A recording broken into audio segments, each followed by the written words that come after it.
Kingdom citizens, my name is Gabrielle Hoyt, also known as Gabrielle Dene, gospel recording artist. Now, over the years, the Virgin Islands have been faced with many challenges that have caused our country to be in a state of moral, economic, and political corruption. We must take a stand to preserve our country for the generations to come. This country was built on the prayers and shoulders of hard-working Virgin Islanders and those who came to live among us.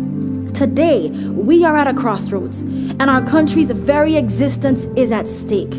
We must not be timid, but rather seek to demonstrate clearly that we are on the Lord's side.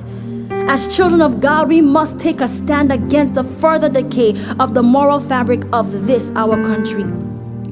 I know that we want change and good leadership, but yet we continue to vote for people who have little or no character, integrity, and leadership ability. We continue to vote for people who encourage Virgin Islanders to indulge in unethical behaviors which display a blatant disregard for the laws of this country.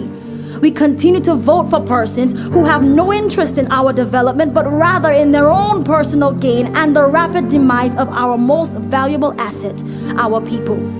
Are we satisfied with that? If we have been praying for godly leadership, I believe that God has answered our prayers. Christians must come out of hiding and take up the responsibility once again to destroy the works of the enemy. We must take the gospel into all places, and this includes politics.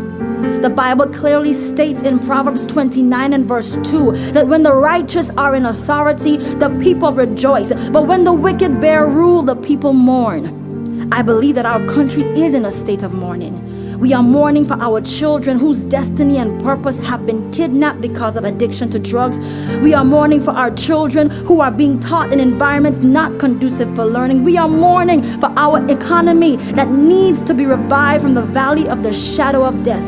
Finally, we are mourning over the political and moral corruption that has taken seed in our land.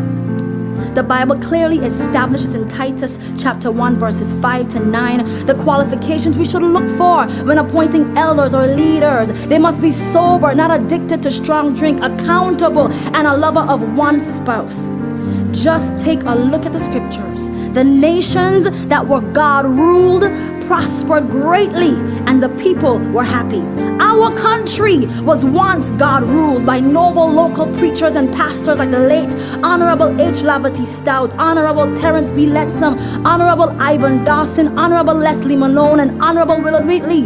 So remind me, who made it law that Christians should stay out of politics? Under the leadership of these Christian men, our nation prospered tremendously.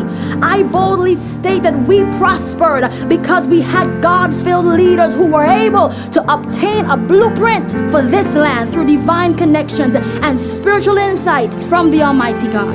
I am here today to encourage my Christian brothers and sisters: do not sit idly by and think that God will fix it.